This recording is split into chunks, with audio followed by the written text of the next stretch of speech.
Hi, this is Roger. Welcome to my channel, and thanks for dropping by for another random selection of cutting room floor clips. Hope you enjoy them. Go on, rain, I dare you. Go on. There's hardly any wind today. If we do get some showers, which are forecast, they should drop a fair bit of rain before they pass, because there's hardly any wind, and that lot in the distance is heading this way. Oh, we really could do with some rain. Typical, I've just watered everything in the pots. We need some rain. Come on, drop it. Just to let you know what's coming up, because I get people worrying if I don't post videos. I can't post every day, you guys, but with this idea with the clips, I can stockpile those and prepare videos in advance, and then just post them on days when I'm not filming or away or things like that. It's alright, cat, don't get up. Lazy. I'm going to come back as a cat. Anyway, Orchid Society meeting tonight, so hopefully I will film the display and competition tables, and I can post that as a video, as a separate entity. That'll be during Saturday, obviously. By the time I've finished, I'll go straight to bed when I get home. It's late.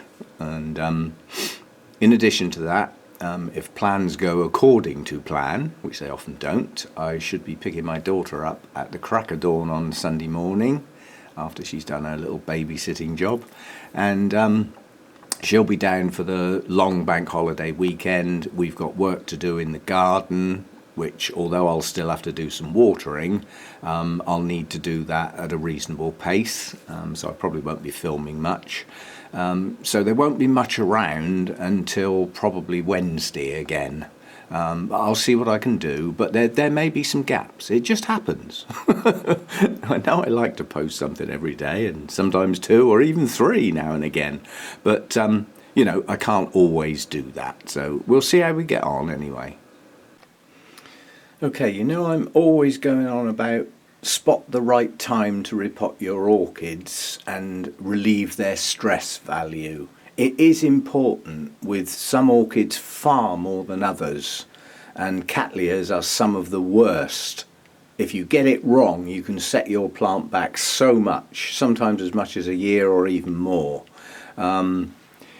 It's a trait they have. They develop a root system as they grow, like all orchids do. Well, we hope they do. And that root system supports the plant, along with the photosynthesis of the leaves. You know, that's the job of the plant, to keep it going and grow well. And the older roots are susceptible to stress by repotting. It is as simple as that, and cattleyas, for me, in my experience, are one of the worst to suffer that way. And so many people just blatantly believe what it says in a lot of books. Repot your orchids in the spring. Well, yes and no. Yes, if that's the right time for that plant, then do it, and it'll be fine. And it'll have the best chance to recover from the repot and get going again in the growing season, which, as we all know in the UK, is when we get the longer days, the better light and the warmer temperatures. It's just a growing period. But as I've said many times before, if you're watering your orchid and you get a nice whiff of mushroomy type stuff from the compost when you get it wet, from the media, it's breaking down. It's not good. And at that point, the roots that are in it are going to start to go downhill. They don't like being in a media like that. It starts to break down, it turns acidic, and it can start rot in the root section. And without a good root section, your plant's going to suffer. It really is as simple as that. And I've been waiting for this one. This was my, this is Young Min Orange, the one that put on the spectacular display thanks to Chantel, where I got it from. I desperately wanted one of her orchids before she stopped selling. Good friend, good seller. Now no longer in the UK. But it's a good cattleya, and I've been waiting for it to start shouting at me, repot me now, because I know what's in the pot. Now what you can see in the pot, round the outside, and the bits on the top, is Orchiata bark. And if that's all it was in, I'd be quite happy for it to sit exactly where it is and not have to disturb it. But when I got it, it was in a pot much smaller than this, it was much more confined. The pot was, quite honestly, a little bit small. And it did have some new roots near the surface, but when I took it out of its pot, it was a solid mass of rubbish sphagnum moss that was a little bit niffy, but so compacted that most of the roots inside it I knew were either dying or already dead. So it didn't have a good root system. Nonetheless, it put on a spectacular show of blooms. But what I've been waiting for is this. It's the signs of new root growth. And there they are. Yeah, base of that pseudo bulb. You can see one here. There must be more than that. Yep, and here. So this plant is now saying, repot me. So I need to get on with it. And there are only a few new roots, but this has multiple leads. By leads, I mean the latest growths, the ones that put up the blooms. And on this plant, they're around the outside because it has many of those. One here, one here, one here, yeah, one here. So multiple leads, and each one of those leads has an eye on it that will produce a new growth. But on this type of Cattleya, the new roots come before the new growths. Those eyes aren't moving yet. I can see them, and they will move soon. That's just experience, but not yet. But the roots are starting to grow. So now's the time to get it out of the pot, remove what's left of that rotting centre, and probably remove all of the roots inside of it, which means it's going to be like a hollow plant looking at it from underneath. You know, it'll have some roots down the outside. You can see some roots that were already there on the plant have actually started to grow in the bit of new media they've got around the outside. But I want to get it in a good media in one of my holy clay pots where it can stay for years and not get disturbed again for a very long time.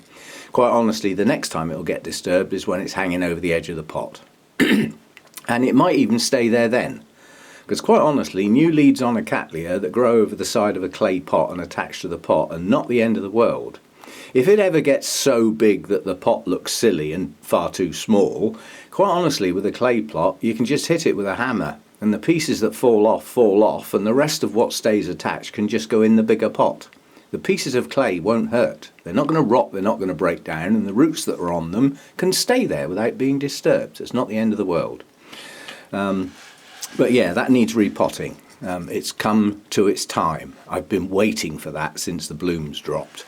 This has got a nice pattern to it as Cattleyas go. It will become predictable from now on. Not that I really need it to be predictable anymore once I get it repotted. But new growths mature, put up their sheath, put out their spike and bloom. And not long after those blooms are gone, the plant triggers that it's lost its ability to produce seed and reproduce effectively, so it thinks I need some new growths. But this Cattleya type has got a bit of common sense and actually says, actually, before I put those new growths up, might be a good idea to get some new roots out. And that's what it's doing. So a repot for that one is now on the list.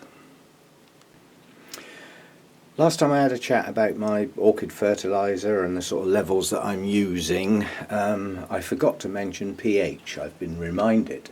It is quite important because if your pH number is too high, you effectively inhibit the root's ability to take on the nutrients. The roots don't work properly with high pH values. Now, I start with RO water, which is pure, and the pH for that is 7. Bang in the middle, neutral. And it's neither acidic nor alkaline. It's just sat there as you'd expect in pure water. Rainwater's not going to be like that, trust me. Rainwater can be quite acidic, so you could be your start point with your pH could already be quite low. And if it gets too low, it becomes so acidic, it's like pouring vinegar on your flipping roots. It won't do them any good. And most fertilizers have got what's called pH buffers in them, which basically lowers the pH to a degree. 1 degree or another. Some do it hardly at all, and some actually lower the pH quite dramatically. That last stuff I was using last year dropped it like a stone. This one's not so bad. So I've just added my feed. This is a general purpose watering today, so it'll be things, what's left to do. There's some cattleyas, a few dendrobiums, some Phalaenopsis, a couple of oncidium types. The dendrobium nobiles will all get done today. So it's a general purpose feed, which I call a mid-level feed. I don't want that level high, and I certainly don't want it too low like I would for Masdevallias, Restrepias and things. So I expect this to be about 150-ish. It's not an exact science, we don't need to be that flipping precise. So what are you going to tell me then? Come on, do your thing.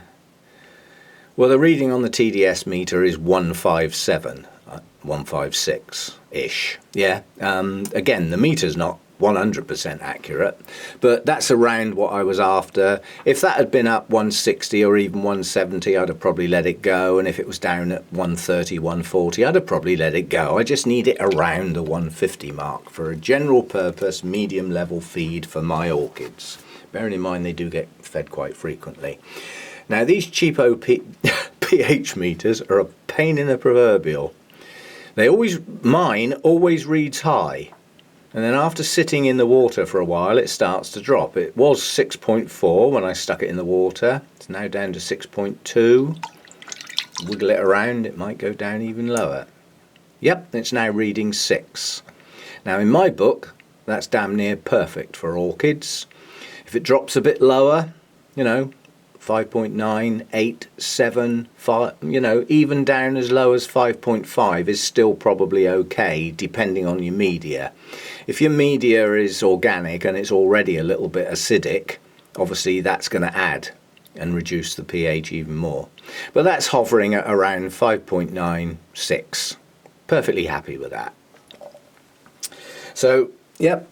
It's the combination of the two really. It's not just your TDS reading. You ought to be checking pH of your water.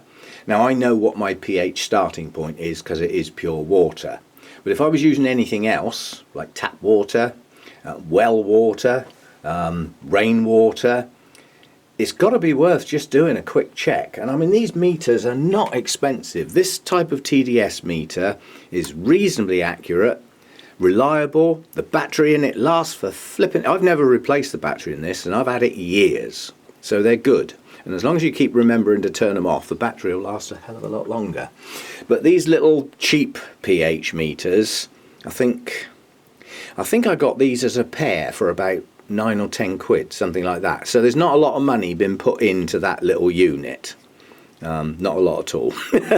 You can get much more expensive units that are probably a lot more accurate. But it's good enough for me to see what the fertilizer does to that pure water. That's all it's for. And as long as it drops it down some, you know, around the 6 mark is good. A little bit less, not too bad. A little bit higher, not too bad.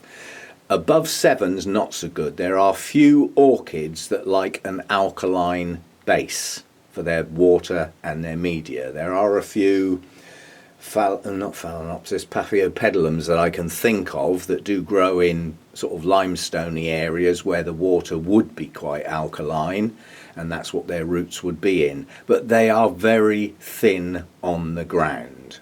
And in amongst the Paphiopedilums there are also those that grow on the ground in leaf litter, which is more acidic. So to get an orchid that likes an alkaline type medium and watering is rare.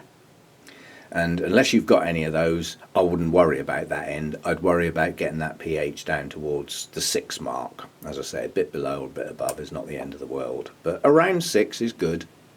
5.5 to 6 I would say is good. Okay, that's just a quickie on that while I was there. And everybody moans that I don't show my Phalaenopsis often, so I'm just going to stick this one in. This is Sweet Memory.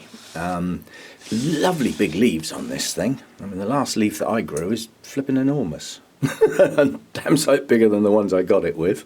It's probably going to drop one of the lower leaves in the not too distant future. That one right in under there.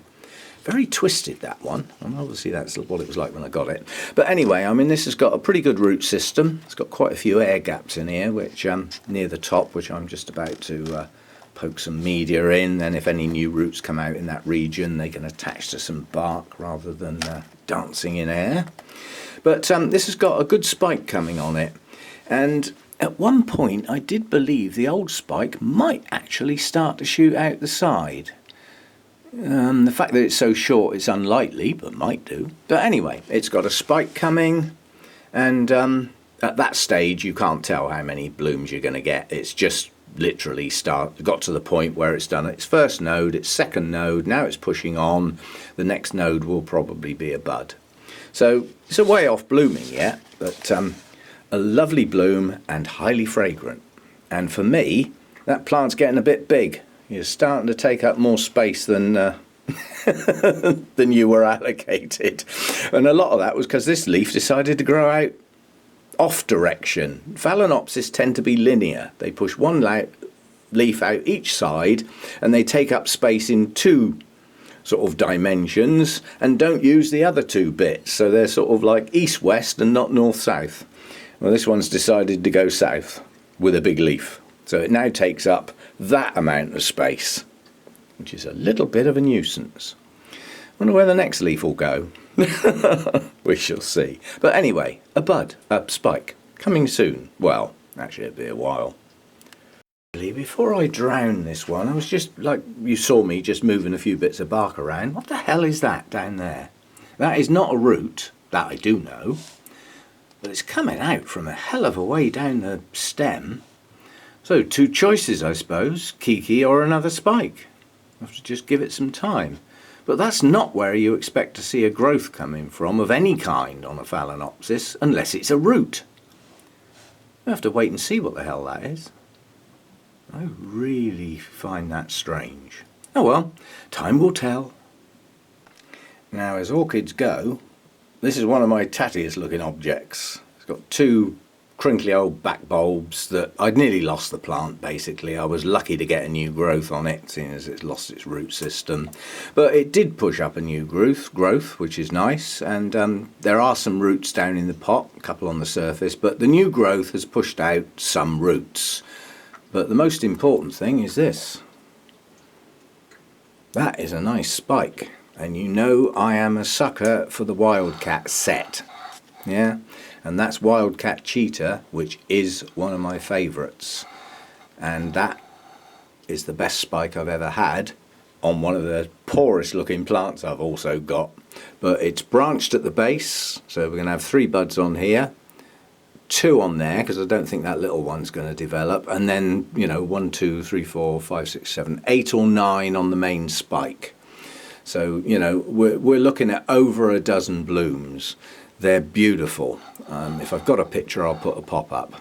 But that's coming soon. That's going to be quite a show. You know, orchids do amaze me sometimes. You know, from the rubbishy-looking plant, I'm going to get a spike that will be stunning. I mean, there's no way I could take it to a show or anything. The plant is awful. But we'll put up with the blooms. They'd be good. Oh, for people who are relatively new, that beeping noise that you get in the background is the foggers. They've got a digital on-off switch that I can't do anything about. And when they switch on, they beep twice, cover everything in fog, and then when they turn off, they beep again. So if you hear strange little beepy noises on any of the videos, that's all it is. It's just the foggers turning on and off. They do a wonderful job. They are essential. There's the beep again. So that's them shutting down again. On a little hydrostat, so once that drops below a certain level, they kick on, and when it builds the humidity up, they kick off. So they just sit there doing their thing. All I've got to do is remember to fill them up with water. They don't work so good without water in them. Anyway, that's what the beeps are. Somebody asked how my zygo was doing, half expecting the answer, it's dead. Well, it flippin' well isn't. I'd almost stick my neck out and say it's doing okay. I mean, this one's lasted longer than most of the others I've had, and I have been through a few. But it is doing okay. The leaves it's got, it seems to be wanting to keep. They're clean, there's no marks on them. And those two new growths were just showing when I repotted it. And it had quite a reasonable root system under that bulb. Yeah, that's why I risked repotting it at that time. So it had roots to hydrate this portion of the plant, and then round this side where this growth was that actually had two spikes on, there wasn't such a good root system under that particular growth, but that's new. So I now have a third new growth pushing out.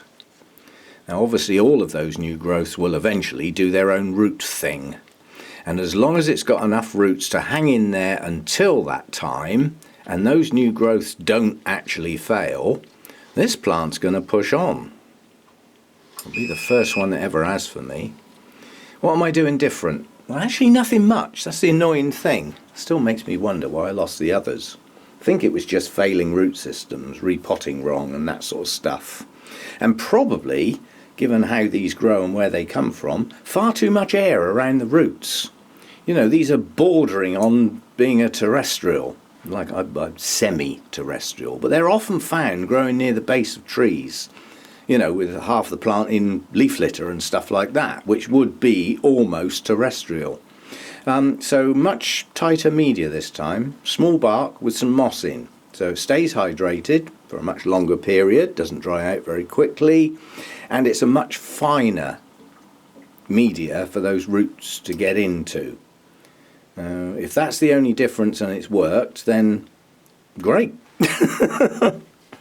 I have tried many things to get these darn things to grow, and this is the first one that looks like it's going to do just that. It was bought in bloom, had 3 spikes on it, one just opening and one with some damaged blooms and one not too bad. They lasted a long time. The fragrance was very strong and lovely. It filled the grow room. So I'm looking forward to it doing it again and not actually dying. But I've got an expression that I use, not dead yet. And that's for plants that look like they're dying, but not dead yet.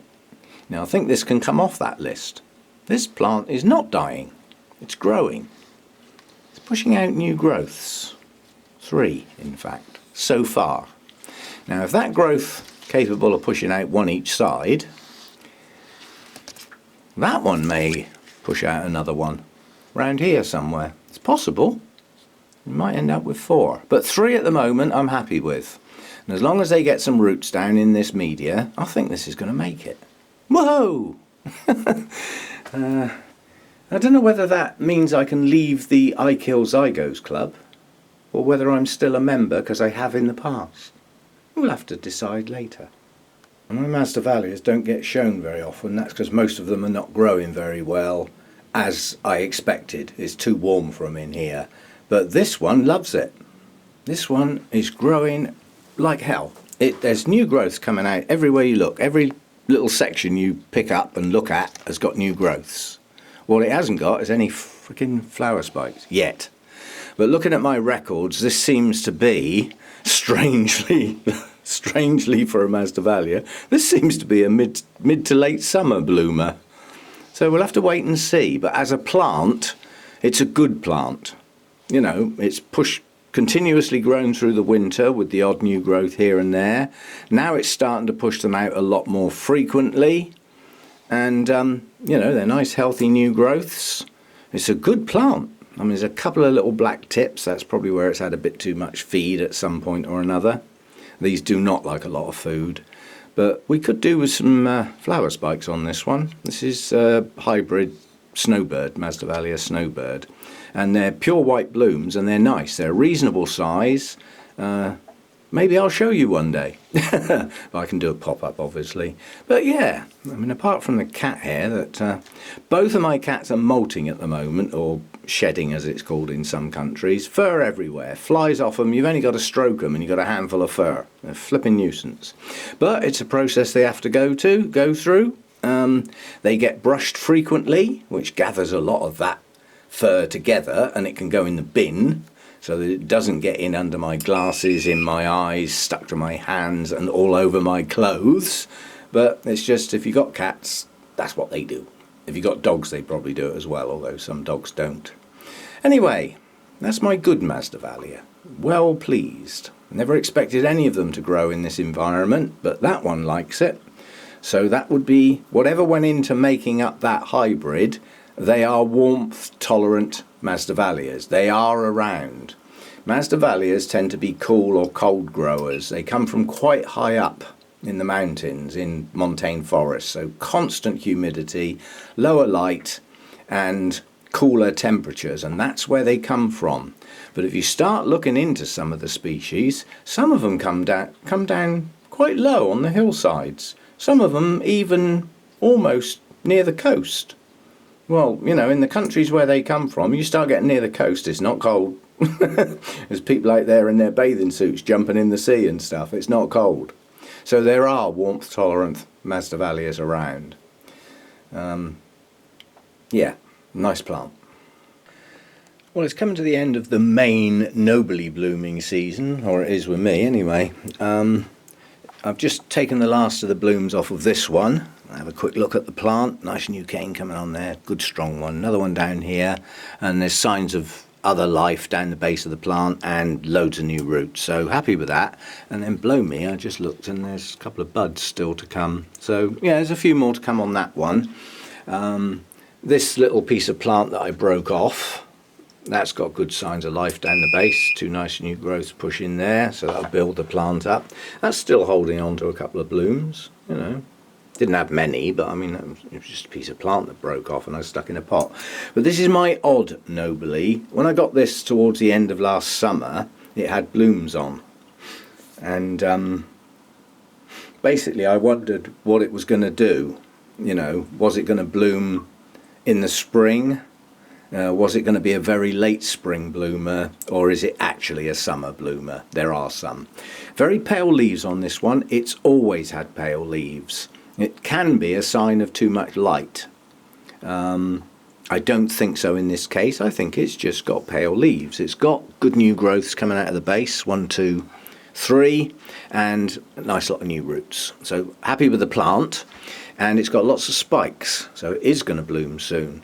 There's one right down the bottom there by that clip, another one to the right of the clip, another one here, another one here, here, here, and here. And each one of those, oh, and another one round the back there. So it's got a good number of spikes on, so it's going to have quite a nice blooming. Now, although this was in bloom when I got it, the blooms were fading. I think they only lasted a few days and then they fell off. And like an idiot, I didn't take a picture. So I can't show you what it looks like. But it's yellow. And it's a pale yellow. And it's a papery yellow. Now, that may be because the blooms were going over when I got it, but that's the impression I get. So it's one of those delicate papery looking blooms rather than the solidly structured waxy sort of looking dendrobium blooms. But we'll wait and see. I mean, there's going to be plenty of blooms on it, and nice new canes coming up and a nice root system. So yeah, happy with that one. That was dirt cheap, that was, on eBay. I think it was from the guy that I buy from. No, actually that was a one-off seller. Never seen since, come to think of it. Memory. Yeah, so well pleased with that. It's called Wedding Bells. Nobly type, name Wedding Bells, and we'll see. I'd have thought if with a name like Wedding Bells you'd expect it to be white, wouldn't you? Anyway, it's yellow. But we'll see it soon, you know, we'll see how it goes. And this is one of my larger noblies. I was just thinking that, you know, that's coming to the end of its blooms now. They're going to drop off soon. I did try tugging them, but they're not ready to come off yet. But what I am pleased with is the massive new growth at the base. You know, there's at least 5 new canes coming there, and one of them is quite new, which means it can still do some more. So I'm going to get a nice set of replacement canes on this one. And, do you know, it's just dawned on me. I'm picking up noblies and watering them and putting them back on the shelf. Now, this time last year, and for a lot of last year, I wasn't able to do that because every single time I was having to get the Q-tips and the alcohol out and get rid of mealy bugs. All over the new growths, under the leaves, And it's just dawned on me, I am watering all my noblies and there are no bugs. You know, so the spray has done its job. Think how much longer it would take if every single plant you have to stop and deal with bugs. You know, cattleyas with scale on and some mealy bugs. And certainly the noblies are like mealy bug magnets, they really are. So my systemic spray is working. And if I start seeing signs, I'll spray the plants again. But I'm not just spraying them for the sake of it. I've done the spraying program. They had 2 repeat applications. And since then, the Q-tip comes out now and again. I do see an odd fat mealy bug now and again. I mean, they're probably coming in through the fans. There was one on that Phalaenopsis bloom. You know, big fat one round the back of one of the sepals. Well, it's just a quick dab with the alcohol, dead. And when they're at that level, I don't mind just doing the Q-tip stuff. But when you start finding that wherever you look, you can see the little blighters.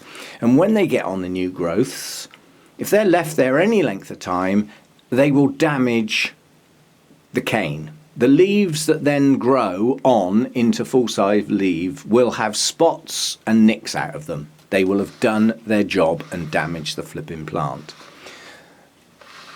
But anyway, yeah, that one's coming on. Loads of new life, loads of roots, and canes to replace some of the older ones which will come off in the autumn and tidy the plant up. That's all it's for, taking the old canes off. Once they've finished blooming and they've used all their nodes up, although they help support the plant, they are replaced by new canes and become superfluous. So I do a rotation, count up the new canes, count up the old ones, and make sure I've got a balanced plant. You've got more old canes than new ones. Some of those old ones ought to come off, really. Okay, but yeah, bugless noblies, yay! The time that is saving me is... Oh. Now this other giant nobile, I've just put that to one side. There's always a plant that wants to make you look a liar or a fool, and this is the one today. Having just said bug-free, look at the size of that little blighter.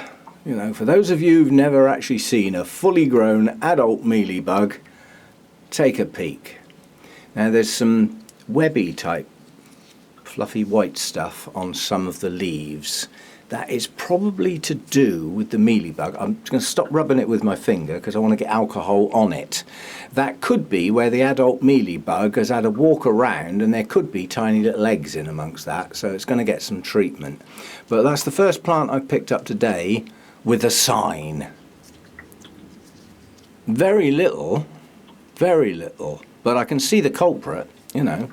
And then what we do is... because my scissors are sat in alcohol and there's a Q-tip ready there, so I'm switching hands with my camera.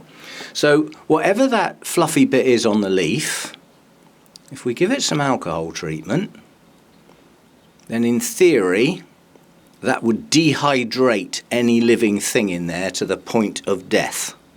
So if there are eggs in there, they should now be X-eggs. They should have ceased to be. There's another little bit of fluff on the edge of that leaf. That's all right, because I'm using the camera left-handed, it's all over the place, I know. And then another dip, make sure I've got a nice good load. And then you watch this. See, that mealy bug has completely soaked up the alcohol. And it's now either dying or dead very soon. It's not going to survive that, basically. And when there's only one, I mean, I am actually removing it as well. I don't want to give it a second chance. We'll stick that with the rubbish that goes out in the bin in a minute. The body. But yeah, I'm pretty confident that is dead. And anything else that it's left lying around, I'll have to keep my eye out for. Yeah. Now, in theory, that could have taken a chunk out of that leaf and actually died anyway because of the residual, you know, systemic pesticide. But when I can see the little things, I'm not taking the chance of leaving it, you know, to the insecticide that hasn't been put on there for some time. So that one's now dead. There's not a sign anywhere else, and it's just an odd one. And I can deal with an odd one. I'm happy to do so. It's almost enjoyable. Am I evil or what? But anyway, you know, as noblies go, This new growth pushed out midwinter, quite honestly. That's pushing out a rate of knots. Likewise this one. Plenty more to come. Another nice big strong one there, pushing on.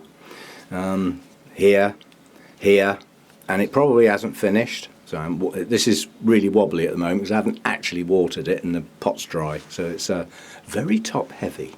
But pushing out loads of replacement canes. Prima Donna, my best blooming nobile, and this put on a mass display at the start of the year. This went to a show, got a second in a show. That's why it's all strapped together. Now it looks not quite right at the moment, but at the time I strapped it all together, it was to get the canes with the blooms on round the outside of the plant, and the older tattier ones in the middle of the plant, hidden by the foliage and the blooms to make it look pretty. It did the job. Anyway, just a mealy bug chat. They're easily killed. Little dab with alcohol. You can use soapy wash sprays to kill them as long as you completely soak them, because that only works by suffocation. So if they can still breathe, they ain't gonna die.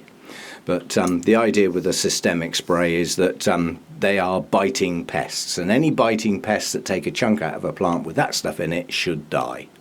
And any of their offspring that manage to make it should die accordingly. But I'm not spraying my whole set of plants in my collection on the grounds that I found one adult mealy bug. No way. Okay, little pests. You're going to get them. It's just life. It's just getting on top of them and never let them get out of hand. You will build yourself one hell of a task if you let them get out of hand, like I did with the scale. Kept trying the soapy wash type stuff, the organic treatments. I didn't do any homemade stuff, but you know, ready-made stuff. And yes, it killed some, but it didn't kill enough. It didn't get rid of the eggs. They kept coming back. They kept damaging my Phalaenopsis badly, kept ruining my Cattleyas. New growths were getting decimated at the base.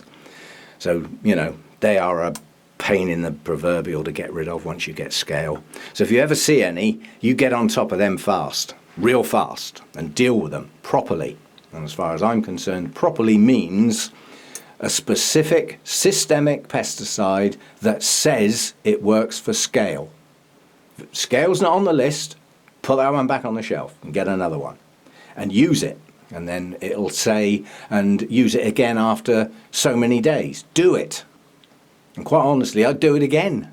But if you don't get on top of scale, they'll get on top of you. And, you know, they can really damage your plants. Anyway, a bug chat. Thanks for watching. Hope you enjoyed this video. If you did, don't forget to click the like button. If you didn't, you know what to do. And if you want to see more videos like this and my other videos, including culture, care, repotting, mounting, and mainly orchid related topics, don't forget to subscribe to my channel. That way you won't miss out on anything. And thanks for dropping by. See you next time.